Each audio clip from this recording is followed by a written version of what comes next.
খোদ বিধায়কের ঘরে জল নেই। দুর্গাপুর ইস্পাত কারখানা কর্তৃপক্ষের বিরুদ্ধে ক্ষোভ উগরে দিলেন বিজেপি বিধায়ক। নরেন্দ্র মোদীর কোনো প্রতিশ্রুতি পূরণ হয়নি কটাক্ষ তৃণমূলের। দুর্গাপুর ইস্পাত নগরীতে ইস্পাত কারখানার আবাসনে থাকেন বিজেপি বিধায়ক লক্ষণ ঘরুই। তার অভিযোগ, শনিবার বিকাল থেকে জল নেই। প্রায় ১,৫০০ টাকা দিয়ে জলের ট্যাঙ্কার কিনে চাহিদা মেটাচ্ছেন রেগেকাই বিধায়ক। তার বক্তব্য, এত টাকা দিয়ে জল কেনার ক্ষমতা কজনের আছে? পশ্চিম বর্ধমান জেলার দুর্গাপুর পশ্চিমের বিজেপি বিধায়ক লক্ষণ ঘরুই থাকেন ডিএসপি টাউনশিপে, ডিএসপির কোয়ার্টারে। সেই কোয়ার্টারে জল আসেনি শনিবার বিকেলে ও রবিবার সকালে।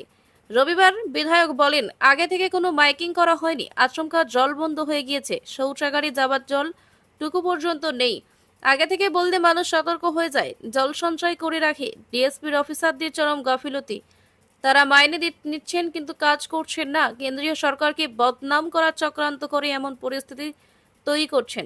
আমি চিঠি দেব, ব্যবস্থা নেব। কেন এমন হবে? সাধারণ মানুষ। সত্যি কথা বলতে, দুর্গাপুর স্টিল প্ল্যান্ট আগে দেখেছি কোনো রকম পাইপ লাইনের সমস্যা হলে, জলের সমস্যা হলে মাইকিং করতেন। তারা আমাদের জলের ট্যাঙ্কার পাঠিয়ে দিতেন। আজকে আমার বাড়িতেও কাল থেকে জল নেই, কিন্তু দুর্গাপুর ডিএসপি কর্তৃপক্ষ অফিসাররা যারা দায়িত্বে আছেন, কোনো রকম তাদের হেলদেল নেই, কোনো প্রচার নেই।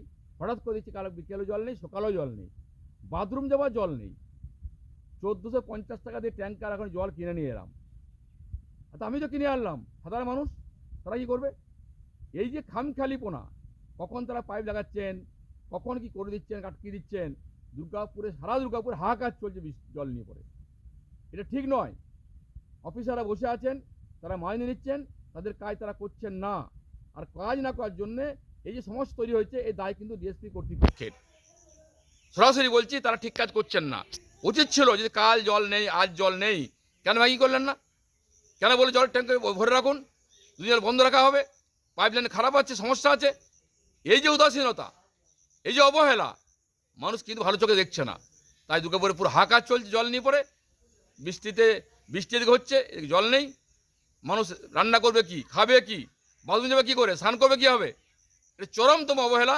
এর বিরুদ্ধে আমি সিওকে ফোন করেছিলাম, ফোন তুলেননি। আমি বাধ্য হয়ে জল কিনে ট্যাঙ্কারে নিয়ে এসেছি, কিন্তু আমি আনলাম, আমি বলছি আমি আনলাম, বাকিরা কী করবে? এটা গরিব মানুষ। অবশ্যই স্টেপ নেবো, ফোন করেছি। কেন হলো এটা? কেন জানালেন না? লিখিতভাবে কোনো কিছু কেন জানালেন না? কেন মাইকিং করলেন না?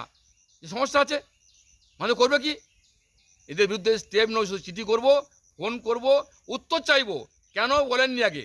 এরকম আগামী দিনে ঘটনা না ঘটে তাই সতর্ক করব। বদনাম মোদিজির হচ্ছে, বদনাম আমাদের হচ্ছে। আর এখানে মাইনে নিচ্ছেন। এখানেও অনেক কংগ্রেসি, ওখানে অনেক সিপিএম, তৃণমূলেরা ঢুকে আছে। সব তো আর সেন্ট্রাল গভর্নমেন্ট হলে তারা সব তো ইবি নয়, আসা মোদির ভক্ত নয়। এর ইচ্ছাকৃতভাবে মোদিজিকে বদনাম করার জন্য, দুর্গাপুরে বদনাম করার জন্য মাইনে নেওয়ার পরেও সঠিক কাজ করছেন না। আর সঠিক কাজ না করার জন্য মানুষ কষ্ট পাচ্ছে। এর বিরুদ্ধে আমি চিঠি করব। কারা দায়িত্বে ছিলেন, কেন জানানো হলো না, তার যে ব্যবস্থা গ্রহণ করা হয় সেই বিষয়ে সচেষ্ট হব। দেখুন, প্রথমত জল হচ্ছে জীবন। জল না থাকাটা প্রত্যেকের পক্ষে অত্যন্ত একটা অসুবিধার সম্মুখীন হওয়া। ম্যানেজমেন্টের উচিত ছিল মাইকিং করা, এটা যেমন ঠিক। প্লাস পাশাপাশি ম্যানেজমেন্ট আগেও করতো, যেখানে যেখানে জল ট্যাঙ্ক নেই সেখানে সেখানে পাঠিয়ে দিত, ট্যাঙ্কার পাঠিয়ে দিত। তো পাইপলাইন ভেঙে গেছে, একটা আনসার্টেন কেস। যাই হোক, ম্যানেজমেন্টের একটা প্রিকশন রাখা উচিত। আর উনি যেটা বলছেন, আজকে থেকেই আমাদের কাছে যা ইনফরমেশান আছে, আমরাও যিনি টাউনশিপ ইনচার্জ আছেন তাকে কভারেজ করেছি, তারপর চাপ তৈরি করেছি।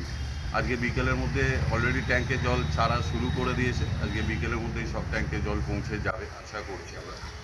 কিন্তু ইনি যেটা বলছেন যে মোদিজির ঘাড়ে চাপিয়ে দেওয়া হচ্ছে, মোদিজির বদনাম হচ্ছে, একটা কথা পরিষ্কার যে এই দুর্গাপুর বা অ্যালো স্টিল, এখানে যে টপ লেভেল রিক্রুটমেন্টগুলো হয় সবটাই কিন্তু দিল্লি থেকে হয়। এটা কিন্তু মমতা ব্যানার্জি করেন।